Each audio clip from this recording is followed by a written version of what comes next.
Good morning, everybody. Happy Thursday. It's July 27th, 2023. Great to be with all of you today.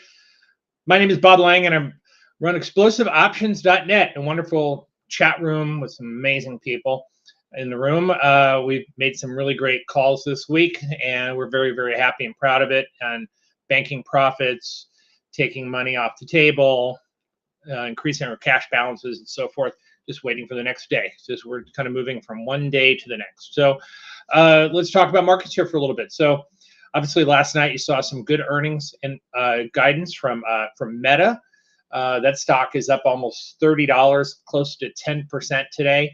Again, this is a follow through from the last quarter. And one thing that I've known followed from my experience is that oftentimes when a company comes out, oftentimes, not always, comes out with really good earnings, they happen in threes. So this would be like the second really good earnings report for Meta, and probably going to come up with another one in October, and then it may cool down off the high number. So that's just sort of an non-scientific way for me to come up with a theory or an idea for a trade. So we have McDonald's up pretty nicely on some good earnings this morning.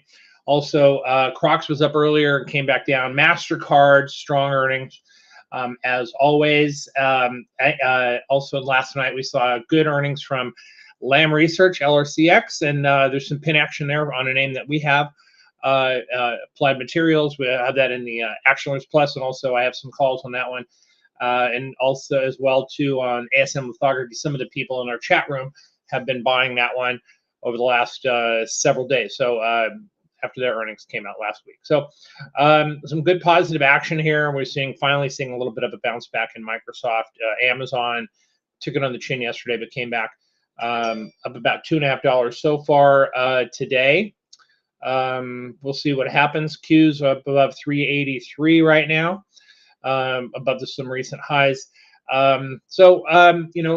Technology stocks are again, once again, the rage. Interest rates sort of sliding a little bit, which is a positive for risk on assets. So let's take a look at things. So far we see the futures up about 38 handles. Dow up 151, trying to make it 14 straight days in a row of up sessions. We haven't had a down session since the jobs report was released almost 3 weeks ago. Pretty amazing, right? And then we have a strong name like Upstart, which is a name that we've been trading lately. We've actually been on this name since it was $17, and it's up near $67 this morning. We also have names like Affirm, AFRM, which has been strong. A name that I've done pretty well the last couple of days is 3M. Might be down a little bit this morning, but 3M is a name that I like as well too. But we see the futures up strong, volatility down, and if that pattern continues here, we could see the markets make a run up past that 4,600 mark and closing up there. So if we open up right here, the S&P 500 will be slightly above 4,600. Of course, and what matters is where we close, and then also with confirmation, maybe tomorrow or Monday. So Monday being the last day of the month for July, it's looking like a real positive month for July so far, with only 3 days left to go: today, tomorrow, and Monday, unless something damaging happens or volatility starts to get out of control to the upside. Looks like it's going to be another up month for the markets in July. Let's take a look at some indicators that I've been watching lately. We've seen this one once in a while. I bring this one out. This is the new highs, new lows index, and we can see nice prints above the zero line for the past 2 months since the beginning of June, right? And so we've had, when we have good prints above here, that means breadth is starting to expand. We're seeing more new 52-week highs than lows, and that's a bullish sign for the markets, for the medium term and for the long term. It's when we get these prints below here, below zero, that we're in trouble. So the more time and the more stocks that we have making 52-week highs, and the longer this list goes, in terms of time and duration, the longer that this bullish run can continue, because this is an indicator that many institutions follow. Big money follows this one, and as long as it remains positive above zero, and we're again getting good strong prints above zero, maybe 100 to 200, maybe even 300, that's a positive sign, bullish sign for the markets. Good breath. All right, and so let's take a look at a couple of other things as well too. Some pity asked me, hey Bob, is the market overbought? And I'd say probably is, but sometimes the market doesn't care about overbought, oversold. If we take a look at the oscillators here, we see the NASDAQ oscillators only at 46, the NYHL oscillator only at 83. So these are not overbought readings here. When we get up in the 100 to 150, 200, maybe even 300 level of the oscillators, Maclellan oscillators, that's when I'm throwing the red flag out there and saying, be careful, be cautious. Now, of course, as we trade during the day, I'm always suggesting to everybody in the room or anybody on who wants to listen to me to take money off the table. There's nothing wrong with that. Nothing wrong with pulling money back, reassessing, resetting yourself, and finding new ideas. This is not a market where you can just throw caution into the wind, even though markets are up a lot, right? I mean, is this the time where you need to establish yourself with some huge wins just because you lost money last year? No, you have to remain consistent. You have to show some discipline and pull money off when you have that chance and have that opportunity. As I've said in the room and I've said out here on the daily bites and all, it's so much easier to take money off the table when you can, when the market gives you an opportunity to do it, rather than being forced to do it on a day when the markets are down, right? When you have to get rid of your stuff because, you could say to yourself, I should have sold more yesterday or should have sold more 2 days ago, but now I'm stuck. All right. That's the oscillators over there. So a couple of names I'm looking at here. So I did a chart for the for AAP today for the XLE. I like the energy names and the energy space here. Crude oil is up again today. And then tomorrow we'll have earnings coming out from Chevron and ExxonMobil.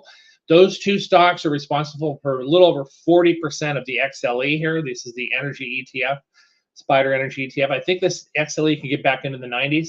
I have some ExxonMobil calls, which I bought a couple of days ago. That's going to be tomorrow. And also another favorite of mine that I do have some calls on is PG, Procter & Gamble. So this is a stock that has had a really nice move as of late. One of its competitors, K&B, Kimberly-Clark, just terrible, just dreadful. But Unilever, another competitor of Procter & Gamble, very strong. Stock has been really doing very, very well, and earnings came out recently, and they were very positive, really positive. Again, Procter & Gamble, I think we can get back up to that 157 to 158 level before we see some decision making going on here, but we are overbought here. That's not a problem. Again, with earnings coming out tomorrow, if they're positive, they're taking positive, we can see some nice movement towards those higher areas if the market takes a liking to them. Again, ExxonMobil and Chevron are coming out. Chevron actually pre-announced earlier in the week that they were going to have a positive earning. I have a feeling that the reason why they did that, it could be on the front end of some sort of acquisition that they're trying to make.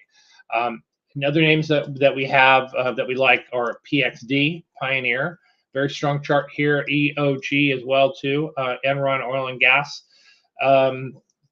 Probably didn't know that this was a spinoff from Enron 20 plus years ago. So EOG Resources, and then also we'll have earnings coming out from a name that I have some calls on, which is DXCM. It's a pretty volatile name. Stock has gotten beaten up here lately, the last couple of weeks, but it's made a nice comeback over here. This is the diabetes company over here. They make tools for people with diabetes. So DXCM, this is a name that I like here. I think it's going to do pretty well.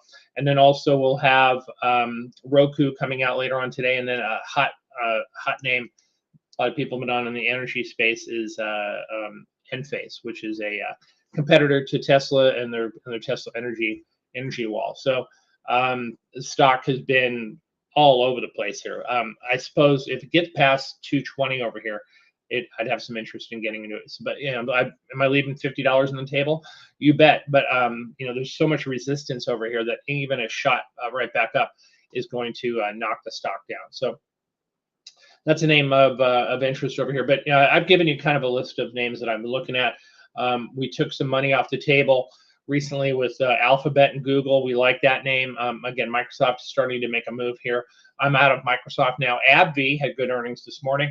They came out with some strong numbers. And also another name that we have here, I haven't checked the earnings yet, is Valero. VLO. They're down about 20 cents. They came out with good earnings. Revenue fell, but good earnings. The stock has been very, very strong. And as long as oil is strong, this is a name that's going to do pretty well. Commodities on the whole have been improving and doing much better. We see a little bit of a bid in gold and silver today. Still, gold it was up earlier and earlier today. Gold down $11, but still roughly near the $2,000 an ounce mark. Silver down a few pennies over here. It was up 1%. It's reversed, retreated a little bit here. But we do have crude up near $80 a barrel, 79.91 on the future. So that's one to something to take a look at as well. So today, what do we do? Just kind of take it slow today. Take it easy. Don't do too much. Just let the message come to you. If it's going to be an up day, great, fine. Find some trade ideas that you can make some money with. Take some money off the table. Have some protection. Always have some puts on. Put protection is as cheap as it's been in over 20 years. So the VIX down under 13%. Buying some puts is not going to be all that expensive for you. So I think it's going to be it, everyone. I'm going to be in California next week. I'm going to try and get the daily bites done on Monday, but of course that'll be about 5:30 in the morning on the West Coast. So I'll be getting up very, very early to join all of you. But anyway, I wish all of you guys all a great trading day today, a great trading day tomorrow. I'll be in the air tomorrow, and I'll hopefully see you back on Monday, July 31st, which is the last trading day of July. So have a great trading day, everyone, and a great weekend as well. And I'll see you guys all next week. Take care. Bye.